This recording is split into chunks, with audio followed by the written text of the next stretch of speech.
here again. Lovely day. Can't complain really. Where are we starting this morning? Okay, starting with the idea behind the art of acceptance. As I use this as a vehicle for developing the philosophy behind the art of acceptance and what I hope to show about what I've learned and share that, and by sharing, learn more so that I can share more. And some days are days when you go, yeah, okay, really nailed this one, got as much of it right as I could possibly have hoped to get right. And there are some days when you look at it and you go, could have done better today, could have been better today, could have worked out more of who and what I want to be better today. Shh, I'm trying to record something. Now, part of that, as it works out, is that today was a particularly good day. Well, a good morning anyway. And we've developed quite nicely in this morning in that I had occasion to learn a lesson. A client that I have worked with for several years rang me yesterday and asked me, could I do a job? I said I would get back to them. Then they rang me again today and said that the job would be ready to be done next Thursday. So I said, I'm sorry, I can't do it in the present timeline. Just something I cannot get round to at this moment in time. And they said, well, that's fair enough. We'll just get somebody else. Now, there was a point in my life where that would have caused me all sorts of problems. And the problems would have originated in my own mind as I equated my value and my worth with their need. And if they had so easily gone and gotten somebody else, I wouldn't have felt very needed, wanted, or worth very much. See how that works? It works poorly. That's how it works. Very poorly.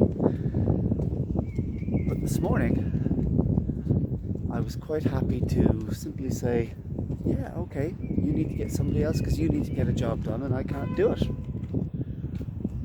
That's just the logic of the situation. It's seeing it for what it is rather than my perception of it. See how this feeds into the art of acceptance? You've got to see life clearly.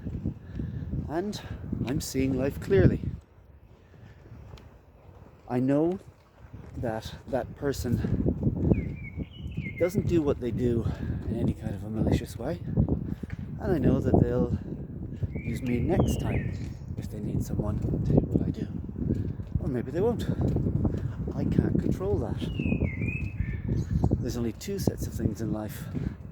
There's the things I can control and the things I can't control. And the things I can't control, well, I can't worry about those because, well, I can't control them. And the things I can control, well, I don't have to worry about those because I control them. This is how you teach yourself. And it's what you teach yourself.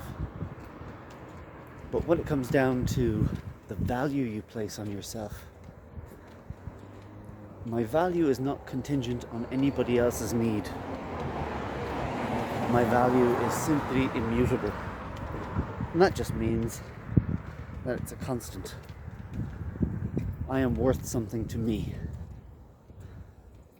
I didn't always feel that way. For most of my life, I actually felt quite worthless. Quite the imposter. That doesn't work. It certainly doesn't work in the long term. It's very draining. So what do? You have to find a value that you can place on yourself, and that value has to be worthwhile. It's not contingent on your talents, your skills, or other people's need of you.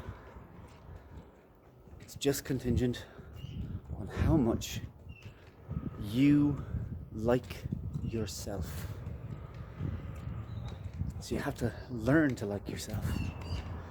And that can be sometimes a bigger ask than others.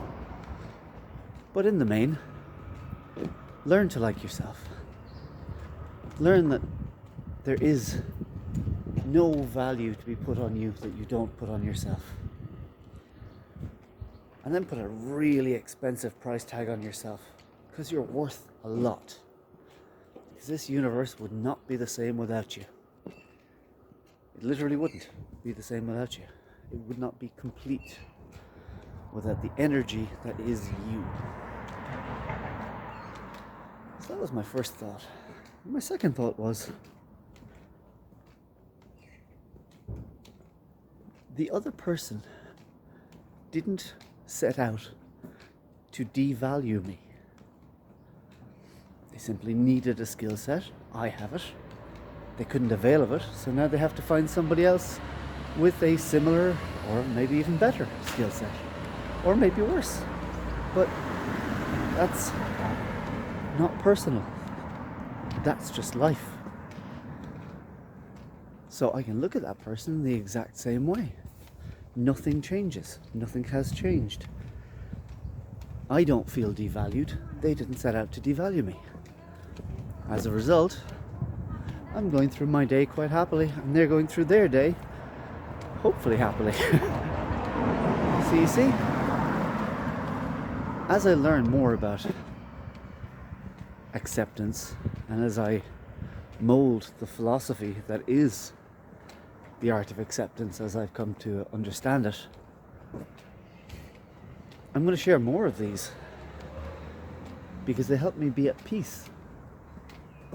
And maybe they'll help you be at peace, because at the end of the day, what more is needed than to be at peace?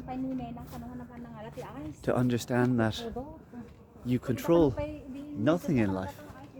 I don't control sunset, I don't control sunrise, I don't control rain, so I can't worry about them. I don't control other people, other people's reactions. I don't control their reactions to me, so therefore I can't worry about any of it. So the only thing I can really worry about is the intrinsic things, and that is myself.